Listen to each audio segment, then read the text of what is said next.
Well, Shabbat Shalom. I just want to welcome everyone to the Sabbath Day conference call. And this is Barbara serving as your host today. And Brother Pete is here as your co-host. Yes, and I'm so glad you could join us today. Well, our title today is YHVH of Sabaoths. And that is appointed times. So what is Sabaoth? Sabaoth is the feminine form of the Hebrew word tsaba, which means army, war, or warfare.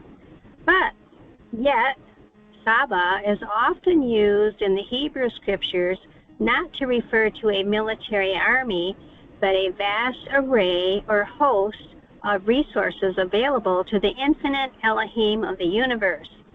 So the first time we see the word tsaba is in the completion of creation. Thus the heavens and the earth were completed in all their hosts, Genesis 2:1. So here and in other scriptures, the masculine form of Sabah refers to the entire universe and all of Yahweh's perfect creation on earth. He is the creator and master over all of it. And here it is. Again, Genesis 2:1, thus the heavens and earth were finished and all the host of them. And that word host, Sabah, is a strong 6635. And I know it's going to say army and battle and all of that, but the very first thing I found interesting is it says appointed time. And so I'm going to be bringing that out today. Sabah is appointed time, and it says that here in the Strong's, appointed time. Genesis 2:1. Before armies or war, the hosts of heaven were for appointed times, the sun, moon, and stars. Genesis 1:14. And Elohim said, let there be lights in the firmament of the heavens to divide the day from the night, and let them be for signs and for seasons and for days and years. So the seventh day, Yahweh rests. Genesis 2:1, thus the heavens and earth were finished and all the hosts of them. And on the seventh day, Elohim ended his work which he had made, and he rested the seventh day from all his work which he had made. And Elohim blessed the seventh day and sanctified it, because that in it he had rested from all his work which Elohim created and made.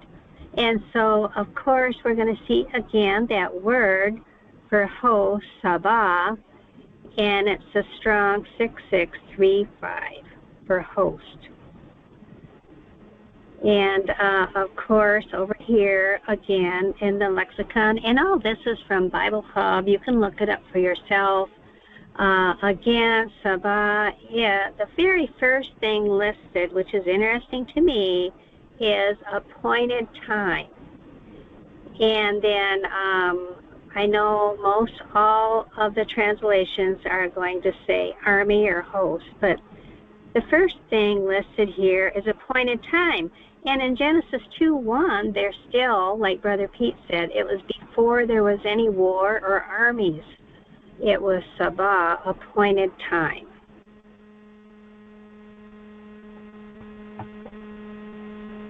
So YHVH of Sabaoths, appointed times.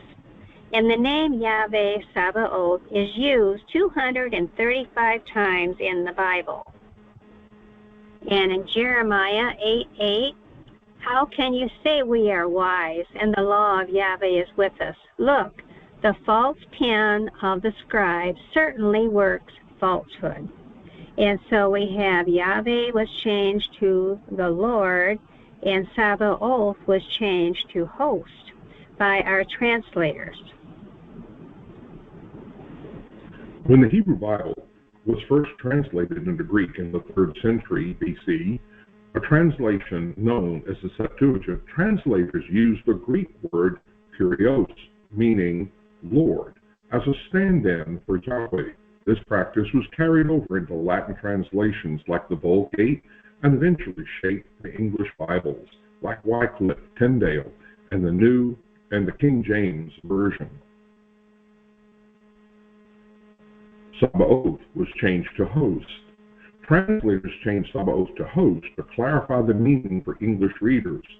Sabaoth is a transliteration of the Hebrew word Sabaoth, which translates to armies or hosts. Therefore, Yahweh of Sabaoth simply means Lord of hosts, referring to Elohim's absolute power as commander of all heavenly and earthly forces. The divine title Yahweh of Sabaoth appears frequently throughout the Old Testament. In the New Testament, the term Sabaoth is specifically retained in only 2 places, both of which are quotes or references to this Old Testament idea, and those places are found in Romans 9:29 and James 5:4. And the God of infinite resources is Yahweh Sabaoth. And the name Yahweh Sabaoth, like I had said, is used over 235 times in the Bible. And we first see it in a desperate prayer by a barren woman opening her heart before Yahweh and begging for a child. And her name was Hannah. You all know the story. She pleads with Yahweh Sabaoth out of anguish and great anxiety, calling upon a God of greatness and supreme power. Hannah prays, O Lord of hosts, Yahweh Sabaoth, if you will indeed look on the affliction of your servant, and remember me and not forget your servant, but will give to your servant a son, for all along I have been speaking out of my great anxiety and vexation. 1 Samuel 1:11 and 16. So here again, the word host is going to be tsaba, and that is 6635.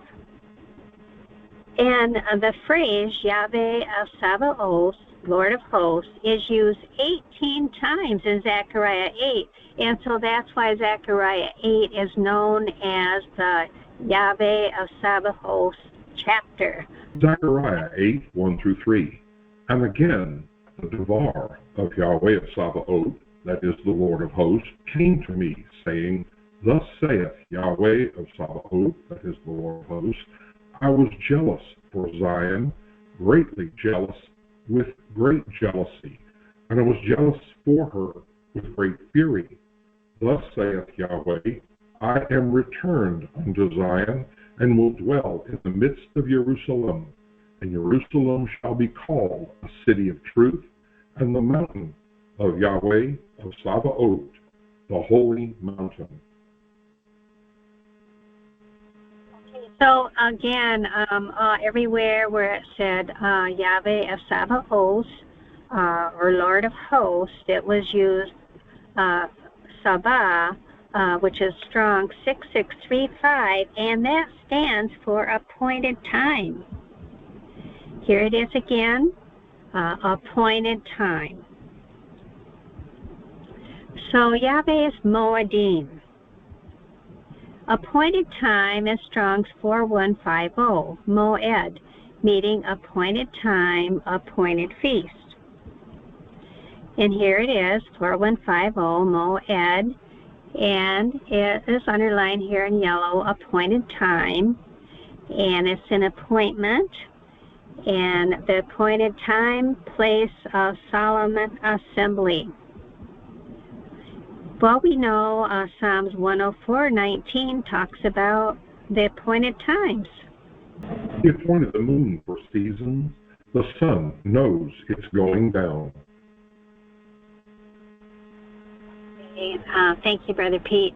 Okay, so for seasons, there's the word Moedim, 4150, and here is the lexicon summary, appointed sign or time, and that is what it means, 4150, appointed time. So, and then Genesis 1:14. And Elohim said, Let there be lights in the firmament of the heaven to divide the day from the night, and let them be for signs and for seasons and for days and years. So in the original Hebrew text of the Bible, the word commonly translated as season is often moedim, or for plural, or moed for singular. And the word for seasons in this verse is moedim in the original Hebrew Strongs of H4150. And the word means appointed times. So appointed time, it signifies a divine appointment, a fixed time, or a set date. And here we have it again, 4150, meaning seasons.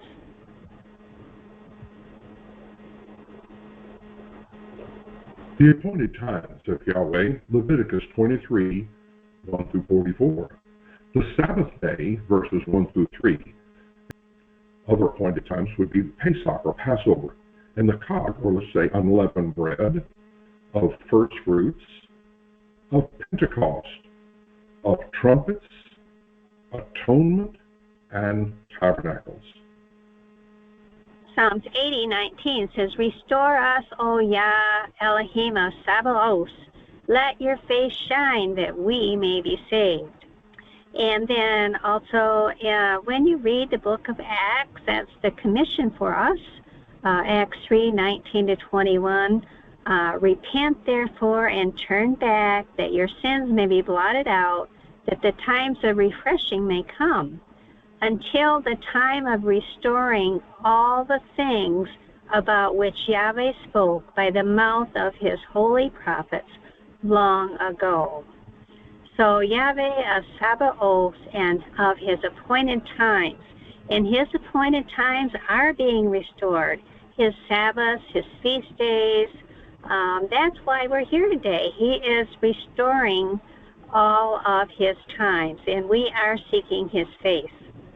So I'm just going to open up the platform today, our Q&A. We have a lot of people here today, and we're just going to open up the Q&A for you out there on the YouTube channel, that you can hear some of our fellowship group and their comments about this today, about this little short teaching about how our scriptures have been changed for us, and we have inherited lies, like it says in Jeremiah 16. So much of scripture has been changed, as far as the title for Yeshua, the title for Yahweh, and the titles for these Yahweh of Sabaoth. Okay, go ahead, Brother Joey. Yeah, a couple of points, if you don't care. One, the name is definitely tied to the appointed times because of what is said in Exodus 23 in covenant law. I forget the exact verses, but in verse 13, he says that you're not to let any of the names of the pagan deities to cross your lips. And the passage before that is the Sabbath day, and the passage after that are the annual feast days.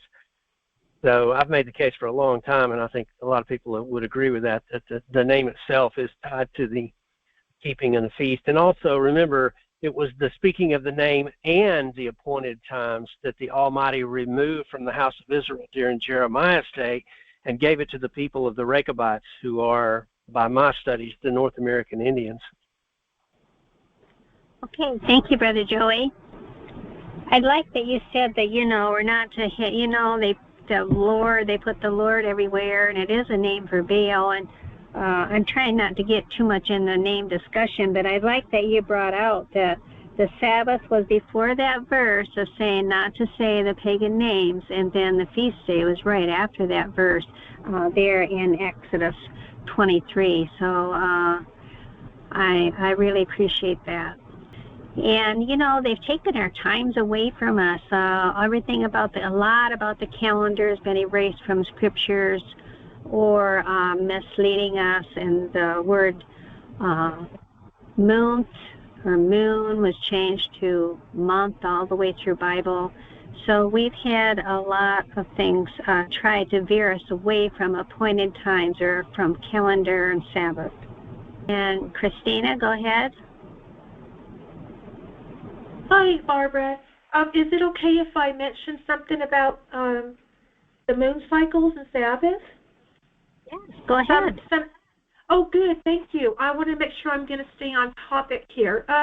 So maybe you all have heard last week when I was in here, I used the ancient Eastern text translation, which has never been changed, like our modern translations in America. We've got, what, 20 or 30 of them? So I read this translation. It's the Eastern Holy Bible from the Ancient Eastern Text by George M. Lanza. I read the Aramaic Peshitta translation, which comes from 4 AD. And alongside that, and so he's Assyrian, but he's dead, of course. He has a commentary called Old Testament Light that I read along with it while I'm reading the correct translation. And I want to verify with everybody that I found out in part of his Torah, speaking about the moon cycles and Sabbath, he verifies that in ancient times, and even the time when he was alive in Assyria, that they kept Sabbath by the moon cycles. It's written right here in the Old Testament Light commentary, along with George M. Lanza's Eastern Bible. So, just want you all to know a verification there. Thank you. That's another verification. And I think we did quite a few verifications last week on when we did the 6 proofs of that Saturday is not in the Bible. There was a lot of historical quotes there and quotes also from Jewish sources.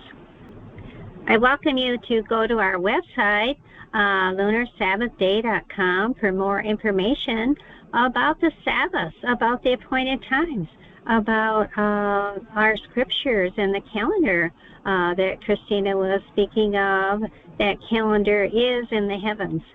So I just thank you for being here, and we'll be back next time, yeah, willing.